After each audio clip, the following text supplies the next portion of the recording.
I'm not very fierce in this position. I'm gonna turn around and face it. Sounds a lot better right up until I get yanked. Oh, hey guys, what's up? My name's Minyard and looks like I'm high wind kiting today. Stay tuned if you wanna get some tips about high wind kiting from me. So windy.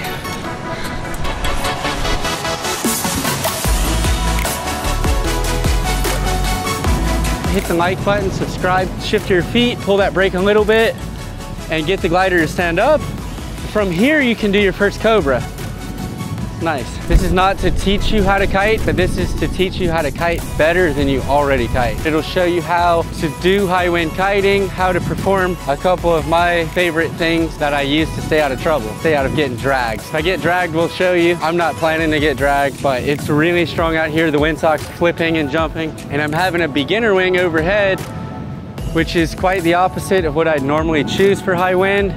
Usually I pick the fastest, heavily reflexed, full speed model that I have. And this is an ENA paragliding and paramotor wing, ITV Baja.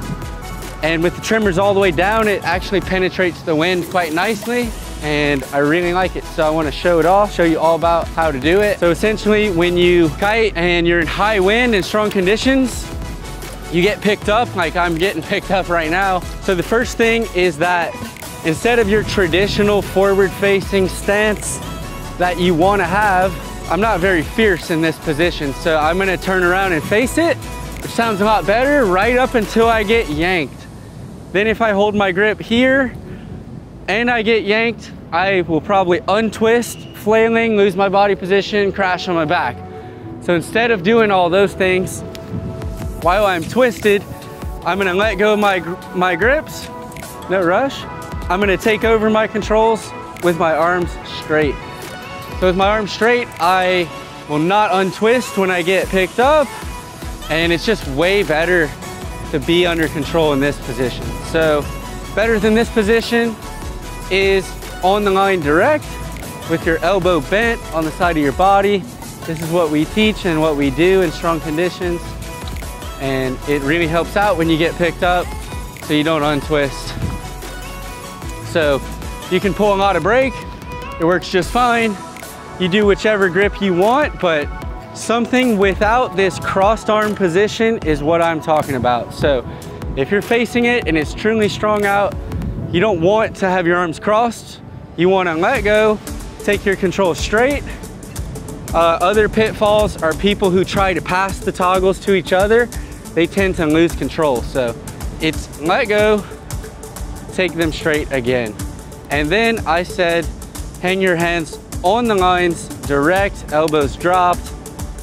And yeah, we can talk about riser shifting and body shifting in your harness, but the real primary is while it's gusty, I'm just gonna be chill as a cucumber here because I'm in the right body position. So this is how you can kite and really take it easy, perhaps take a nap. You're in the right stance to have full control with your glider and no worries. So that's what these videos are for, to help you kite. And yeah, that's pretty awesome. So let's talk about how to inflate or deflate now that it's actually blown out and super strong. Your traditional way is to land it on the brake. I can't even begin to think about that right now because it's blowing about 20 miles an hour. I'll give it a try and show you the result. It's probably gonna yank me like way past my wing bag, even from here. And I'm gonna do it for you. Okay, I'm going. It yanks pretty hard. This is how people generally inflate and they get worked. So what we learned is it's better not to pull your A's, and it's better to take a couple steps toward your glider if you're gonna inflate in this old traditional way. So we're gonna loosen it. We're gonna store the brakes. We definitely don't wanna touch those as the glider's on its way up.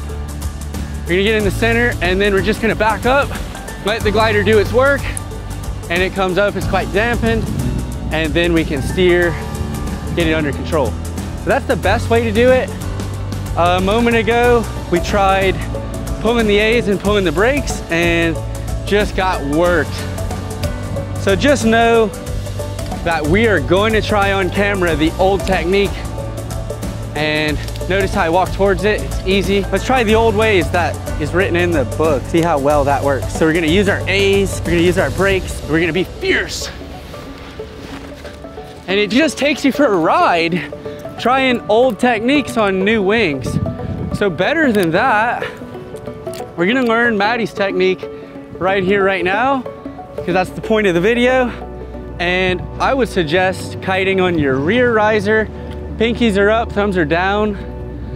Your hand is above that metal shackle, and then you get to decide when you want to depower it.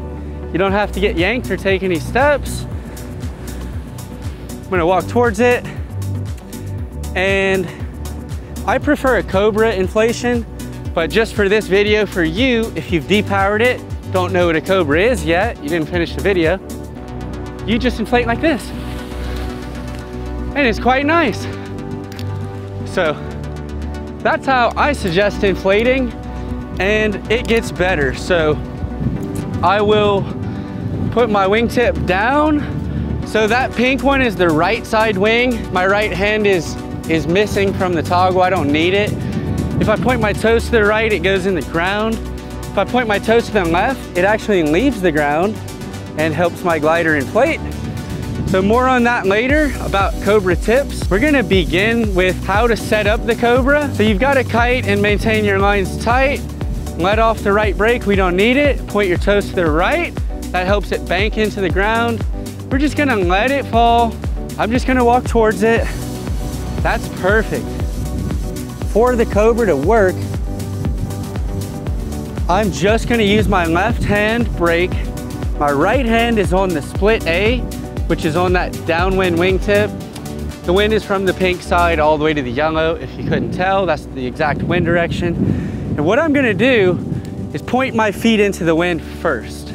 To inflate, I'm gonna use my outer A, keep my feet pointed left. I'm gonna let the wingtip stand on the horizon. I didn't even touch a brake yet at all, I swear. And I'm barely pumping it now.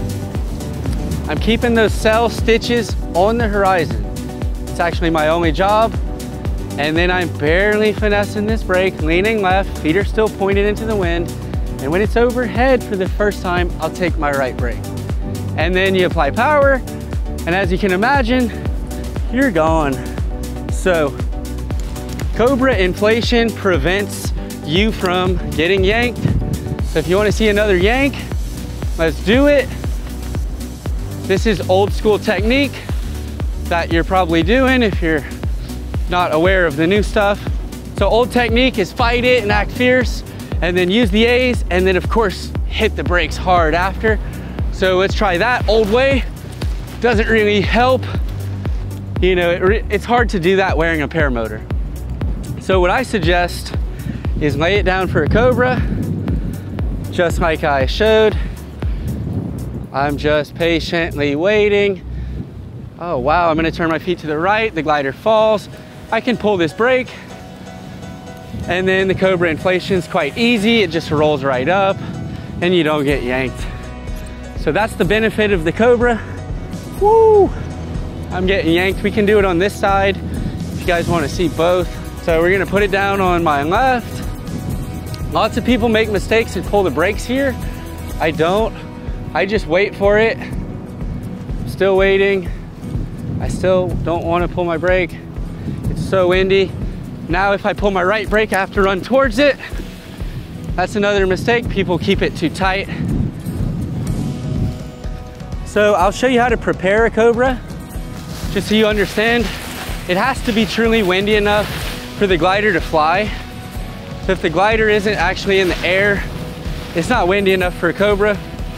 So by yourself, you're often trying to figure out how to inflate. I just throw it like that. Put this wingtip downwind. That's now my right riser. So now we're gonna work feet to the right. Instead of at the wing, I'm turning into the wind. Right hand on the right brake. Left hand is on the right A's. I'm gonna stand up the wingtip. I'm gonna just let it happen from here. So you got a big gust coming. Where are you? There we go. Notice you just keep it on the horizon. Pump a little bit. Ah! I'm getting dragged. It's not really that bad, but I got pulled for a ride. I got a tip stuck, and while maintaining directional control, it opened. So pretty easy. It's nice. Swing's pretty good. I like the new Baja so much. It's really good at high winds. So what we're trying to do is practice our high wind techniques, you know? It's all about rehearsal. Get right, wait for the moment, let the glider fall. Still waiting, it's starting to fall. Careful with your steps, you don't want to step on your own lines. Ah, it's so windy, it won't fall. Anytime you're wadded up with too many twists like this, I don't think you should unclip. I think you should reach as high as you can and twist your way out of that. And honestly, as a beginner, if it's too strong, you can hook your glider in facing the ground. You can build a wall with it, spread it out, get both of the tips pre-filled. And for example, just with one brake, shift your feet, pull that brake a little bit, and get the glider to stand up. From here, you can do your first Cobra. It's nice. And then of course, once it's up, you check your brake lines and you get everything ready, hit full power and you send it. That's how you do high wind kiting. Thanks for checking out that video. Hit the like button, subscribe if you want to see more videos like this. Stay tuned for the next one. See ya.